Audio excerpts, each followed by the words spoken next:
തൃശ്ശൂർ ജില്ലയിലെ കൊടകര മണ്ഡലം നമ്മുടെ professor Raveendranath M L A ആയിരിക്കുന്ന മണ്ഡലത്തിൽ അദ്ദേഹം തന്നെ മുൻകൈ എടുത്തുകൊണ്ട് ആ മണ്ഡലത്തിലെ മുഴുവൻ വിദ്യാലയങ്ങളും ഇത്തരത്തിലും ഇതിലും ഗംഭീരമായിട്ടും നന്നാക്കി എടുത്തുകൊണ്ട് പുതിയ രീതിയിലൊക്കെ തന്നെ ശില്പചാതുര്യത്തോടുകൂടി മുന്നോട്ട് പോകുന്നതോടൊപ്പം തന്നെ കുട്ടികൾക്ക് പാഠ്യേതര വിഷയങ്ങളിൽ കൂടുതൽ ആഭിമുഖ്യം ഉണ്ടാകാൻ വേണ്ടിയുള്ള നല്ല ക്രിയാത്മകമായ പ്രവർത്തനങ്ങൾ കൂടി നടത്തിവരികയാണ്. ഇവിടെയും അതുപോലെ നടത്തുന്നുണ്ട് എന്ന് കാണുന്നതിൽ സന്തോഷമുണ്ട്. അവിടെ ഒരു 500 വിദ്യാർത്ഥികളുള്ള ഒരു ഗവൺമെന്റ് എൽ പി സ്കൂളാണ്. കേരളത്തിലും എനിക്ക് തോന്നുന്നത് അത്തരത്തിലുള്ള വിദ്യാലയങ്ങൾ ഉണ്ടാവില്ല. 500 വിദ്യാർത്ഥികൾ ഒരു ഗവൺമെന്റ് എൽ പി സ്കൂളിൽ ഉണ്ടാവുക. അപ്പോൾ 200 വിദ്യാർത്ഥികൾ ഉണ്ടായിരുന്നത് ഇപ്പോൾ 500 വിദ്യാർത്ഥികളായി.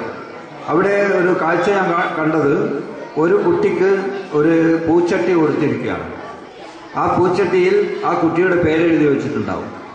അപ്പോൾ ഒരു കുട്ടിക്ക് പൂച്ചട്ടി കൊടുത്താൽ ആ പൂച്ചട്ടിയിൽ ചെടിയും അതോടൊപ്പം തന്നെ മറ്റു സമയങ്ങളിൽ പച്ചക്കറിയും നട്ടു വളർത്തിക്കൊണ്ട് ആ പ്രദേശത്തുള്ള ആളുകൾക്ക് പച്ചക്കറി ഉൽപ്പന്നങ്ങൾ ഉണ്ടായാൽ അത് വിൽപ്പന നടത്തിക്കൊണ്ട് സമ്പാദ്യവും ഒപ്പം കുട്ടികളുടെ മനസ്സിനെ അതിലേക്ക് ആകർഷിക്കുക എന്നതാണ് ലക്ഷ്യമിടുന്നത്. അതോടൊപ്പം തന്നെ താറാവും കോഴിയും ഒക്കെ തന്നെ ഓടിച്ചാടി നടക്കുന്നുണ്ടാകും വിദ്യാലയത്തിൽ. ജൈവ വൈവിധ്യങ്ങളാൽ സമ്പന്നമാണ്. ബയോഡൈവേഴ്സിറ്റിയുടെ ഏറ്റവും പ്രധാനപ്പെട്ട കേന്ദ്രമാക്കി ആ വിദ്യാലയത്തെ മാറ്റിയിരിക്കുകയാണ്. 29 തരം മാവിൻ തൈകൾ വെച്ച് പിടിപ്പിച്ചിട്ടുണ്ട്. ഞാൻ ശശിമാഷോട് ഇതൊക്കെ ചെയ്യുമ്പോൾ ചോദിച്ചു, നമുക്കവിടെ സ്ഥലവും അപ്പോൾ ഭൂമിയില്ല എന്ന് പറഞ്ഞു. അപ്പോൾ ഈ മണ്ഡലത്തിൽ ഭൂമിയുള്ള ഒരു വിദ്യാലയം ഞാൻ ഏറ്റെടുത്തിട്ടുണ്ട്, അതുപോലെ ആക്കിയെടുക്കാൻ വേണ്ടിയിട്ട്. അപ്പോൾ അവരുടെ സഹായത്തോടുകൂടി അത് മാറ്റിയെടുക്കുമ്പോൾ നമുക്കിവിടെ അടുത്ത് തന്നെ കാഴ്ച കാണാൻ സാധിക്കും. പക്ഷേ കൊടകര വിദ്യാലയം അതുപോലെ ആക്കിയെടുക്കാൻ എനിക്കൊന്ന് 10-15 വർഷം കഴിഞ്ഞാൽ മാത്രമേ സാധിക്കും. അത്രമാത്രം സമ്പന്നമാണ് ഈ കാര്യങ്ങളിൽ.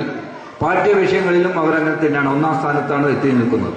അപ്പോൾ പാഠ്യേതര വിഷയങ്ങൾ എന്ന് പറയുമ്പോൾ നമ്മുടെ ജീവിതവുമായി ബന്ധപ്പെട്ട കാര്യങ്ങളെക്കുറിച്ച് കുട്ടികൾക്ക് അവബോധം ഉണ്ടാക്കി കൊടുത്തുകൊണ്ട് അന്യം നിന്ന് പോകുന്ന കാർഷിക സംസ്കാരവും നമ്മുടെ മറ്റു സംസ്കാരവും ഒക്കെ തന്നെ വീണ്ടെടുക്കാനുള്ള ഏറ്റവും നല്ല പ്രവർത്തനങ്ങളാണ് നടത്തിക്കൊണ്ടിരിക്കുന്നത്. ഇവിടെ വളരെ സന്തോഷമുണ്ട്.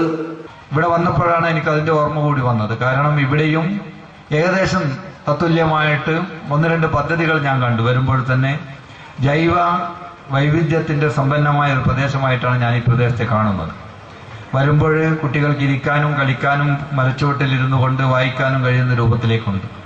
ഇതിന്റെ ഒരു 10 ഇരട്ടി നമ്മൾ ഏകദേശം മനസ്സിലാലോചിച്ചാൽ മനസ്സിലാവും. കയറുമ്പോൾ തന്നെ ഞാൻ കാണുന്നത്, ആ വിദ്യാലയത്തിൽ പോയപ്പോൾ ഞാൻ കണ്ടത്, കോഴിയും ആടും പശുവും ഒക്കെ തന്നെ ആ പ്രദേശത്ത്, വീടിന്റെ ആ സ്കൂളിന്റെ പരിസരത്തൊക്കെ തന്നെയുണ്ട്. വളരെ സുന്ദരമായിട്ട് യാതൊരുവിധ മാലിന്യവും അല്ലെങ്കിൽ ശുചിത്വമില്ലായ്മയും ഇല്ലാതെ അവിടെ വളരെയധികം സമ്പന്നമാക്കിയിരിക്കുകയാണ് വിദ്യാർത്ഥികൾ. അവിടെ 500ഓളം ചട്ടികളുണ്ട്. പൂച്ചട്ടികളും പച്ചക്കറി ചട്ടികളുമായിട്ട് ഒരുപാട് ചട്ടികൾ. ഓരോ ചട്ടിക്കും ഒരു കുട്ടിയുടെ പേരിട്ടിരിക്കുക. ആ പേരിലാണ് അവിടെ അതിൽ വളർന്നു വരുന്ന ചെടിയെയും പച്ചക്കറിയെയും അറിയപ്പെടുന്നത്. ആ പേരിലാണ് കുട്ടിയുടെ പേര്. ആ ചട്ടിയിൽ കുട്ടിയുടെ പേരാണ്. ആ കുട്ടിയുടെ പേരിലാണ് അവിടെ വളർന്നു വരുന്ന പച്ചക്കറി ഇടുന്നത്.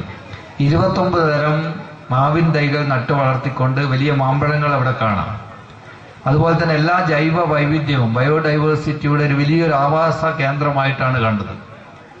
ഞാനിത് പറയാനുള്ള കാരണം, രാജേഷ് മാസ്റ്ററും ഒരു സംഘവും അവിടെ പോയിട്ട് പരിശോധിച്ചിട്ടൊന്ന് വരണം. എന്തായാലും ഇപ്പൊ വെക്കേഷൻ കാലമാണ്. അടുത്ത മാസം പോയാൽ മെഡിക്കൽ MLA-യും അവിടെ ഉണ്ടാവും, അല്ലെങ്കിൽ അവിടുത്തെ വിദ്യാലയത്തിലെ ആളുകളൊക്കെ തന്നെ ഉണ്ടാവും. ഞാനിവിടെ പറഞ്ഞാൽ എത്രമാത്രം നിങ്ങളത് വിശ്വസിക്കില്ല. അത്രമാത്രം നമ്മളിപ്പോ വീഗാലാൻഡിലൊക്കെ തന്നെ കാണാൻ ഒരുപാട് പണം ചെലവഴിച്ചിട്ട് പോകുന്നില്ലേ, ഇവിടെ പോയാൽ അതൊന്നും വേണ്ടി വരില്ല. അത്രമാത്രം സുന്ദരമാക്കിയിട്ടാണ് ആ പ്രദേശത്തെ സമ്പന്നമാക്കിയിരിക്കുന്നത് ജൈവ വൈവിധ്യങ്ങളാണ്. അപ്പോൾ ജൈവ വൈവിധ്യം എന്നത് നമ്മുടെ പഴയ കാലത്ത് നമ്മുടെ ഒരു ജീവിതത്തിന്റെ ഭാഗമാണ്, നമ്മുടെ സംസ്കാരത്തിന്റെ, നമ്മുടെ പൈതൃകത്തിന്റെ ഭാഗമായിരുന്നു. എല്ലാം സംരക്ഷിക്കുക എന്നത്, അതിലൂടെയായിരുന്നു നമ്മുടെ ആരോഗ്യവും. അപ്പൊ അതൊക്കെ തന്നെ സംരക്ഷിച്ചുകൊണ്ട് മുന്നോട്ട് പോകാനുള്ള ഒരു മെസ്സേജാണ് അവിടെ ചെന്നാൽ നമുക്ക് കിട്ടുക.